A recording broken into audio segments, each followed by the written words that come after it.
Hi, hello everyone. I am Nitin. So friend, in this video we are going to discuss about mathematics which is chapter binomial theorem जो कि काफ़ी एक important chapter माना जाता है class 11th के अंदर। इसके क्वेश्चंस जेई मेंस में हर साल 2 क्वेश्चंस आते हैं। सीबीएसई में तो आते ही आते हैं, लेकिन जेई मेंस में भी काफ़ी ज़्यादा इसका वेटेज है। चलिए आइए जान लेते हैं बायनोमियल थ्योरम के बारे में। देखते हैं बायनोमियल थ्योरम हमने आपको क्या बता रखा है। अभी हमने प्रीवियस लेक्चर आपके लिए डाले हुए हैं जिसको नाम दिया जाता था कॉम्प्लेक्स नंबर। चैप्टर का कॉम्प्लेक्स नंबर एक चैप्टर था प्रीवियस क्लास में। प्रीवियस प्रीवियस में हमने उसमें एक साइंटिस्ट आपको नाम बताया था जिसका नाम था यूलर। यूलर सर जो थे उन्होंने एक आयोटा का निर्माण किया जिसको हम पढ़ेंगे नोटेशन के अंदर, in complex sorry in binomial theorem में। इन किसमें? बायनोमियल थ्योरम के अंदर हम इनको पढ़ेंगे, बायनोमियल थ्योरम।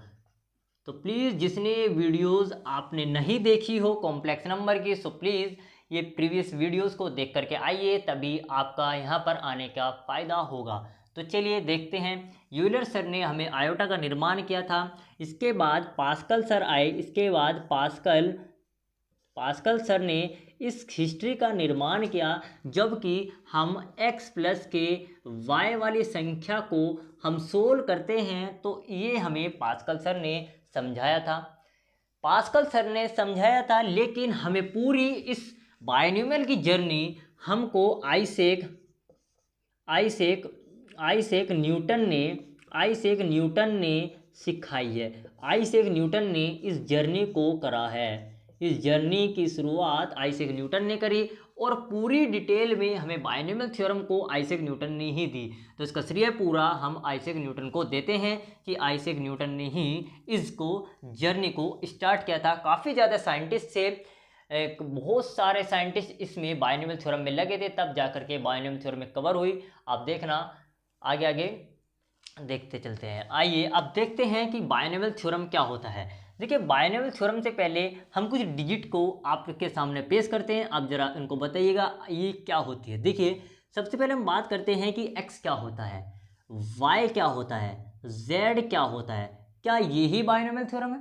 क्या यही बायनोमियल थ्योरम तो ये बायनोमियल थ्योरम तो नहीं है, ये एक मोनोमियल है। ये एक मोनोमियल थ्योरम है, मोनोमियल। अभी मैं थ्योरम नहीं बता सकता इसमें कि मोनोमियल थ्योरम है। थ्योरम मैं कब लगा सकता हूँ? जब मेरे पास किसी भी पावर में कोई भी वैल्यू हो, जब किसी भी पावर के अंदर कोई भी वैल्यू हो, मतलब 0 1 2 as a whole number, 0 1 2 is a whole number. यदि किसी भी संख्या के ऊपर यदि मैं कोई पावर को ऐड कर दूं या पावर लगा दूं, तो उसको मैं बोल देता हूं कि मोनोमियल थ्योरम। उसको मैं नाम दे देंगे कि ये एक मोनोमियल थ्योरम है। इसको नाम दे देंगे कि एक मोनोमियल थ्योरम है। आइए अब बात करते हैं कि बायनोमियल थ्योरम क्या होता है। देखिए बायनोमियल क्या होता है। बायनोमियल का मतलब होता है दो। बायनोमियल का मतलब है दो। दो का मतलब है कि x प्लस वाई के टर्म को यदि मैं ऐड कर दूं या x माइनस के y को ऐसे लिख दूं, घटा दूं, तो इनको मैं बायनोमियल बोलते हैं। अगर बायनोमियल थ्योरम पूछना है तो इस पे होल पावर लगा दो, कोई भी ज़ीरो लगा दो, या चाहे आप इस प्रकार से भी आप इनको लिख सकते हैं कि ज़ीरो। आप इसको इस प्रकार से भी लिख सकते हैं 1। आप यहाँ से x माइनस वाई की पावर को n कर सकते हैं। तो ये बन गया मेरे पास बायनोमियल थ्योरम। तो ये होती है एक बायनोमियल थ्योरम की एक स्टार्टिंग पॉइंट जो है वो ये था। बायनोमियल थ्योरम को क्या बोलते हैं कि यदि होल पावर लगा दे तो इसको बोलते हैं टोटली बायनोमियल थ्योरम। इसको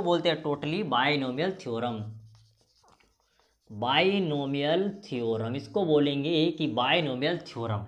हमारे सिलेबस में ये एक बायनोमियल थ्योरम जो है जेईई मेंस में भी प्लस एडवांस में भी प्लस सीबीएसई के अंदर भी हम सिर्फ बायनोमियल थ्योरम को ही पढ़ेंगे। ना ही हम मोनोमियल पढ़ेंगे, ना ही बायनोमियल पढ़ेंगे, और ना ही ट्राइनोमियल पढ़ेंगे। हम केवल बायनोमियल पढ़ेंगे। ट्राइनोमियल बता रहा हूँ क्या होता है कि यदि x plus y plus z इस प्रकार से कोई वैल्यू दे दे, इस प्रकार से कोई वैल्यू दे दे तो इनको बोलेंगे ट्राइनोमियल। यदि 0 लगा दे तो इसको बोलते हैं थ्योरम, इसको बोलते हैं ट्राइनोमियल थ्योरम, ट्राइनोमियल थ्योरम। अच्छा, पोलिनोमियल थ्योरम किनको बोलते हैं? पोलिनोमियल थ्योरम, पोलिनोमियल थ्योरम बोलेंगे कि x plus y plus z plus dash dash dash n तक फैक्टोरियल तक लगा सकते हैं, और इसकी पावर को यदि मैं 0 या 1 या 2 भी कर सकते हैं तो इनको बोलेंगे हम पोलिनोमियल थ्योरम। तो ये था इसका कुछ बेसिक्स कॉन्सेप्ट, बेसिक कॉन्सेप्ट जो था बाइनोमियल थ्योरम का। आइए इसकी स्टार्टिंग पॉइंट पकड़ते हैं और इसको शुरुआत करते हैं। तो चलिए स्टार्टिंग देखते हैं। मिटा दें, मिटा दें, आप इसको नोट कर सकते हो बाइनोमियल थ्योरम को, तो मिटा दें, मिटा दें, उतार लिया। तो चलिए देखते हैं।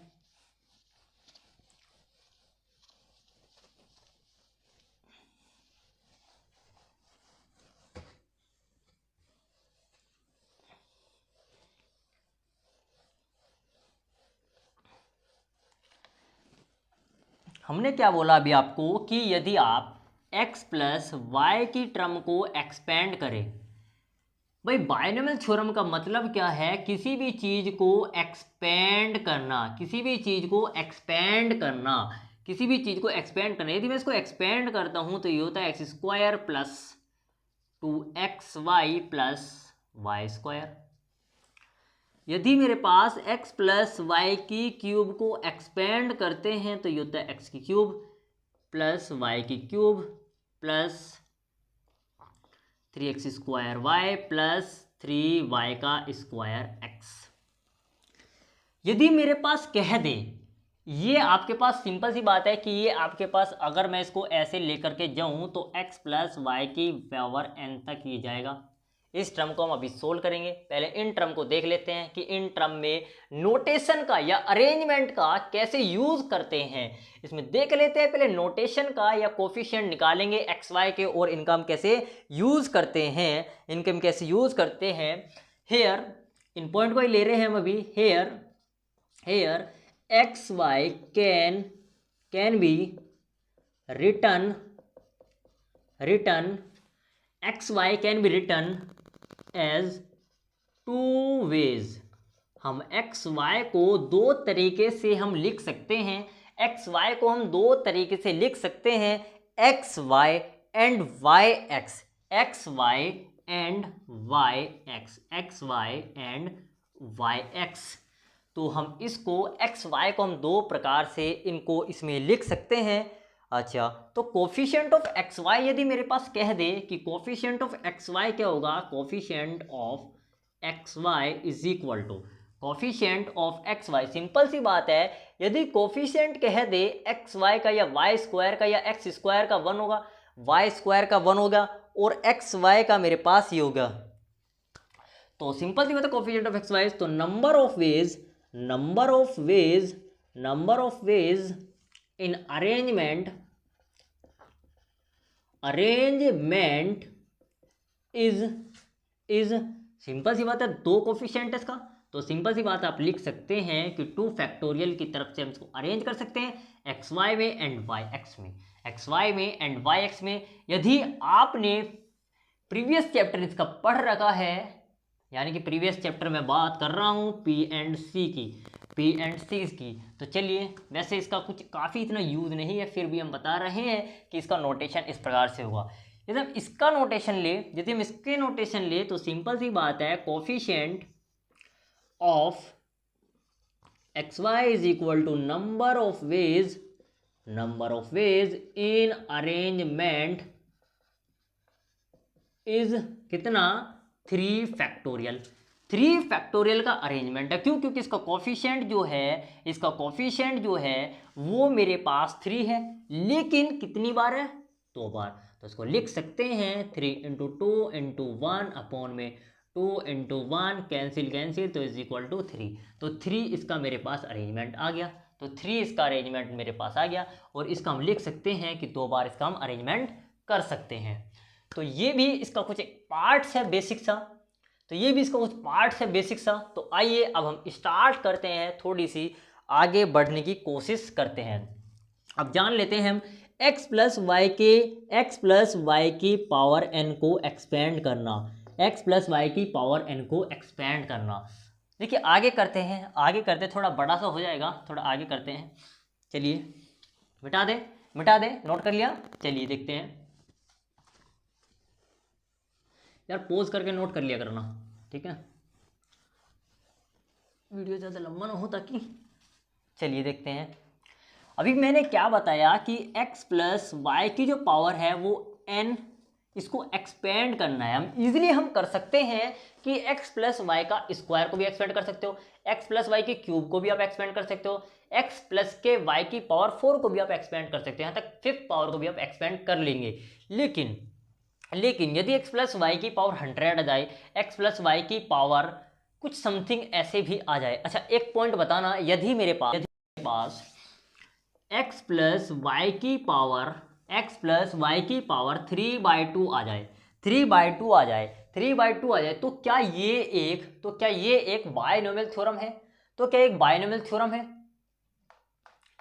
बायनोमियल थ्योरम तो है, लेकिन इसको हम बोलेंगे rational index. Binomial theorem in rational index, जो कि हमारे सिलेबस में नहीं है, हम लिख सकते हैं कि x प्लस वाई की पावर को 0 या लिख सकते हैं 2, तो हम इसको बायनोमियल थ्योरम बोलेंगे। यदि x प्लस वाई की पावर √2 है तो इसको लिखेंगे कि binomial theorem in irrational index. तो इसको इस प्रकार से डिज़ाइन करते हैं,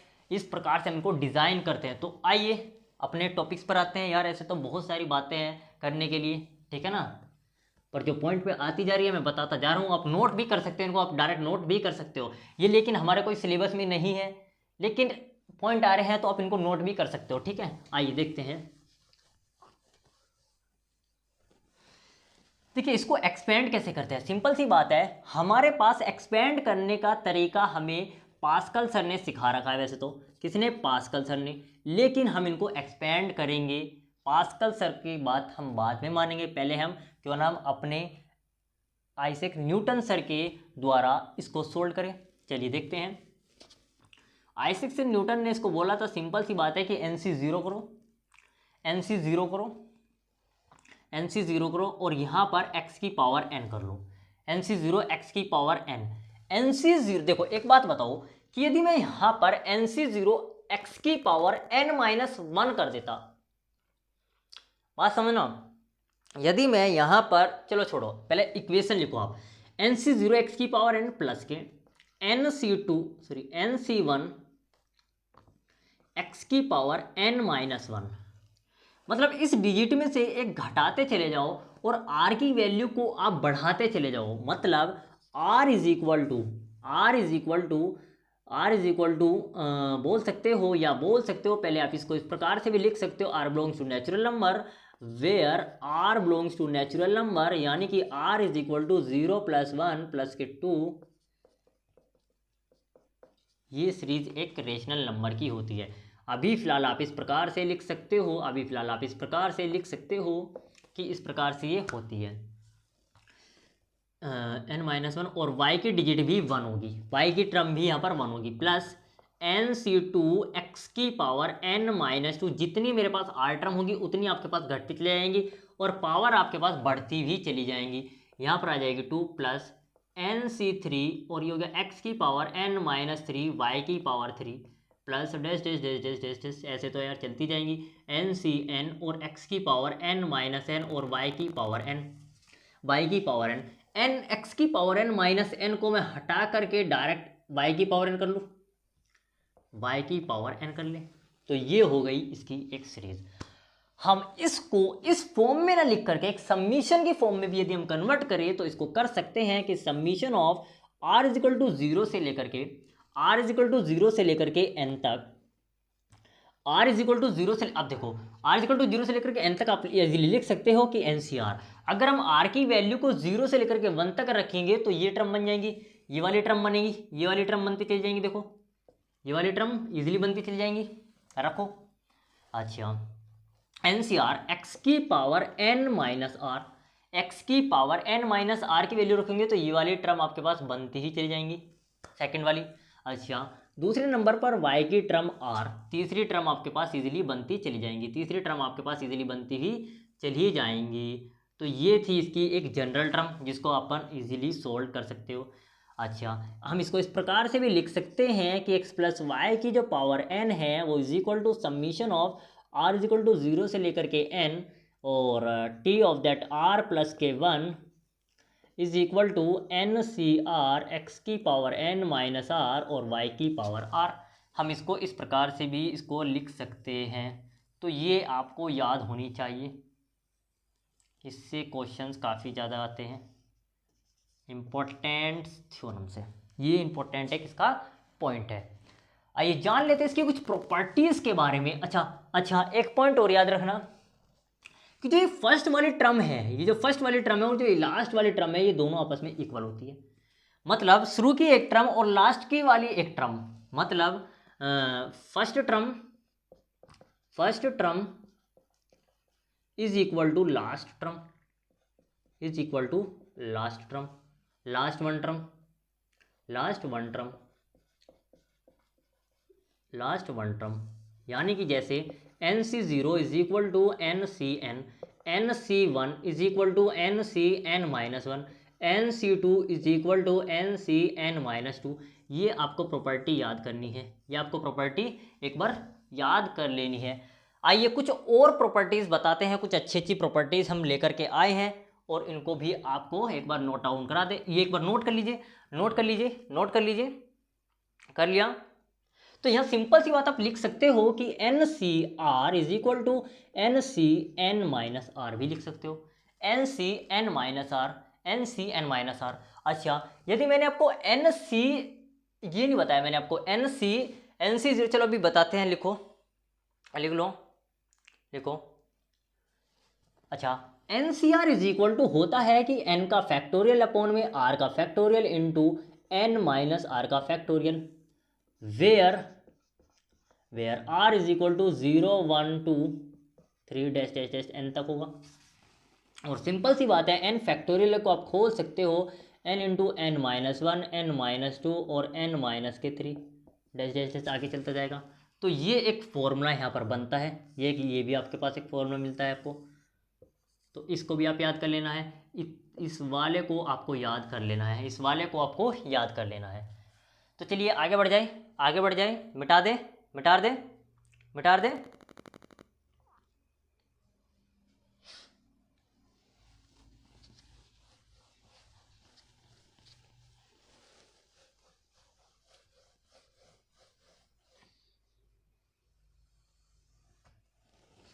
आइए कुछ और प्रॉपर्टीज देख लेते हैं। Property number n C p is equal to n C q. ये कुछ प्रॉपर्टीज जो की है आपको याद कर लेनी है। N C p is equal to n C q, n C p is equal to n C q is equal to p is equal to q, is equal to p is equal to q, या बोल सकते हैं P plus के Q is equal to n. इस प्रकार से यदि आपको कोई वैल्यू दे दे कि उनका n सेम है, यदि उनका n सेम हो तो आप उनको जोड़ करके देख लेना, नीचे की जो टर्म की होगी उनको भी जोड़ने के बाद n के इक्वल आ जाएगा, उनको भी जोड़ने के बाद n के इक्वल ही लाई करेगा, उनके बाद इक्वल ही लाई करेगा। NCR plus NCR plus one. सोचो NCR और प्लस में यदि उससे एक डिजिट मिल जाए, मतलब NCR, मतलब अभी एक एग्जांपल लेकर के दिखाएंगे, मतलब NCR प्लस वन, तो सिंपल से आप लिख सकते हो कि n plus one CR plus one. जैसे एग्जांपल ले लेंगे, एग्जांपल के तौर पर देखते हैं कि 15C 14 plus 15C 14 plus one 15।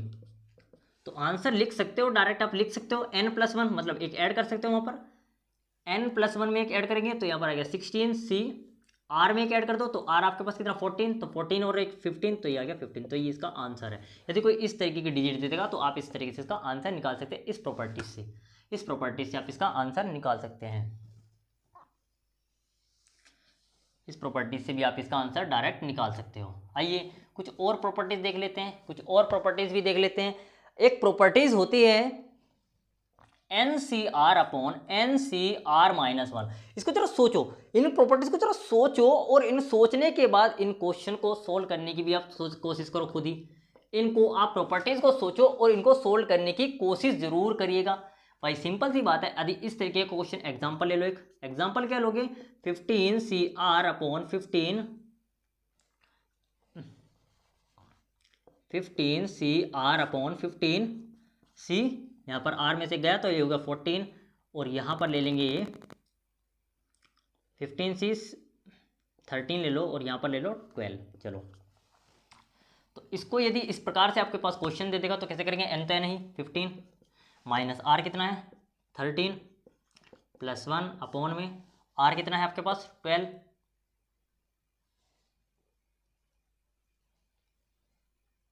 R आपके पास है 12। तो कैसे ये क्या होगा देखो,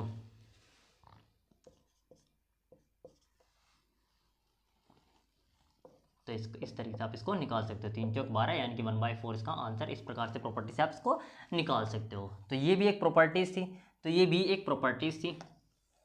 आइए अब एक क्वेश्चंस ले लेते हैं, आइए अब एक क्वेश्चंस ले लेते हैं, क्वेश्चंस लेते हैं अभी, ठीक है। क्वेश्चंस करें, उतार लिए क्वेश्चंस कर ले। अच्छा एक पॉइंट और ले लेते हैं अब, चलो एक क्वेश्चंस ले लें। चलो क्वेश्चंस करते हैं, पहले स्टार्ट एक क्वेश्चंस करते हैं।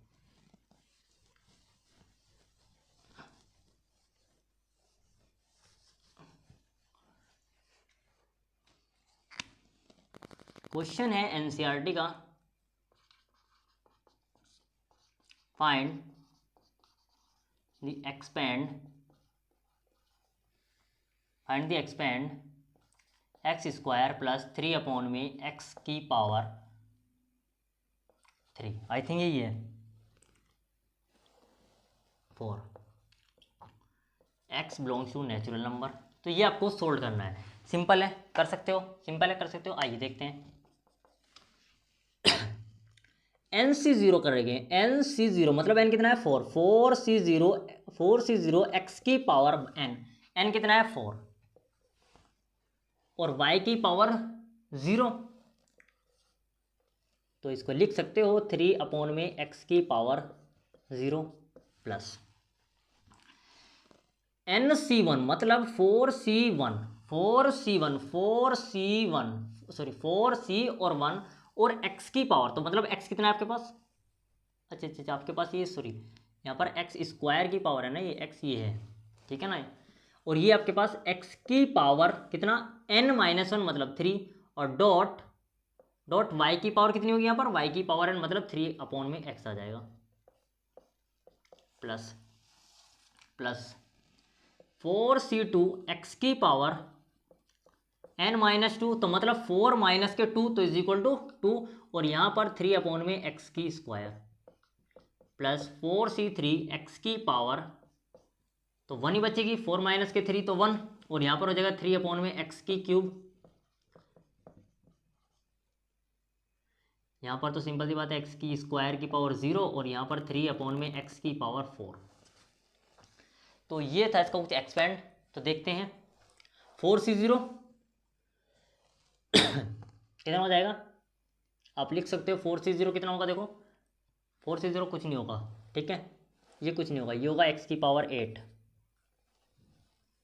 पावर 8 प्लस 4C1 4 यानी कि x की पावर 6 डॉट 3 अपॉन में x प्लस 4C2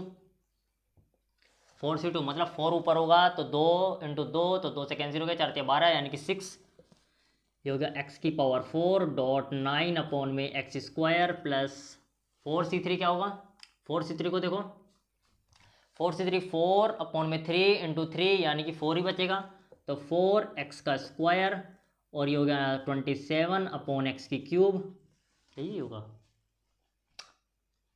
ठीक है, प्लस 4C4 4 माइनस के 4 0, तो ये तो खत्म है, कुछ भी नहीं है, तो ये बचेगा आपके पास 3 3 3 3 3 इंटू 3 इंटू 3 3 होती है 27 27 27 के मेरे पास कितना होगा 3 3 ओ सॉरी 3 3 9 27 3 81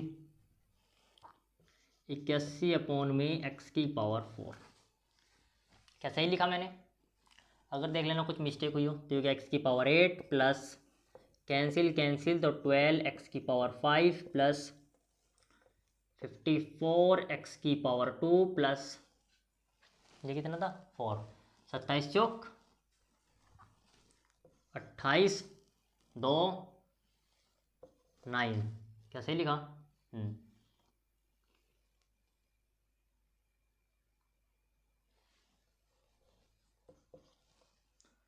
और power is inverse plus 81 x की पावर -4। तो ये इसका आंसर हो जाएगा, ये इसका आंसर हो जाएगा। ठीक है, एनसीईआरटी पर भी था। आइए देखते हैं कॉन्जुगेट एक्सपेंशन क्या होते हैं। अब टॉपिक आता है कॉन्जुगेट एक्सपेंशन। क्या आज ही करा दें? आज ही करा दें? आज ही करा दें? कुछ ज़्यादा तो नहीं हो गया? कॉन्जुगेट एक्सपेंशन आसान सा टॉपिक है। अरे कॉन्जुगेट एक्सपेंशन मतलब x प्लस वाई की power n plus x minus Y की पावर n। एनसीईआरटी में क्वेश्चन दिया गया 13, उसको देखिए एक बार जाकर 13 14 क्वेश्चन को देखिए, कॉन्जुगेट एक्सपेंशन से ही सोल्व होंगे। मतलब एक बार बता देता हूँ, कल को हम उनको सोल्व कर लेंगे। आप इसको जरा एक बार ट्राई करके लाना इस फॉर्मूले को, x प्लस वाई की पावर n, यानी कि इसको बोलते हैं कॉन्जुगेट, CONJU, कॉन्जुगेट जो भी बोलते हैं कॉन्जुगेट एक्सपेंशन, इसको बोलते हैं conjugate expansion. x plus Y की power n 2 into NC0 x की power n plus NC2 x की पावर n माइनस 2 y की पावर 2 प्लस NC4 x की पावर n माइनस 4 y की पावर 4 प्लस जैसे यानी कि यहाँ तक। दूसरी प्रॉपर्टी x प्लस वाई की power n minus x minus Y की power n is equal to 2 into NC1 x की पावर n माइनस 1 y की power n plus NC3 x की पावर n माइनस 3 y की power 3 plus NC5 x की power n minus 5 y की power 5। तो आप इनको ऐसे सोल्व कर सकते हैं। इनके क्वेश्चंस आपको ट्राई करके लेकर के आने हैं, वे आपके होमवर्क है 13 एंड 14 जो क्वेश्चन एनसीईआरटी में गिवन है उनको हम कल सोल्व करेंगे इन्हीं कॉन्जुगेट पर बेस, और जेईई मेंस के कुछ क्वेश्चन हम लेकर के आएंगे कल। तो वीडियो अच्छी लगे तो शेयर करिए, लाइक करिए, सब्सक्राइब करिए। Keep learning and keep exploring. धन्यवाद।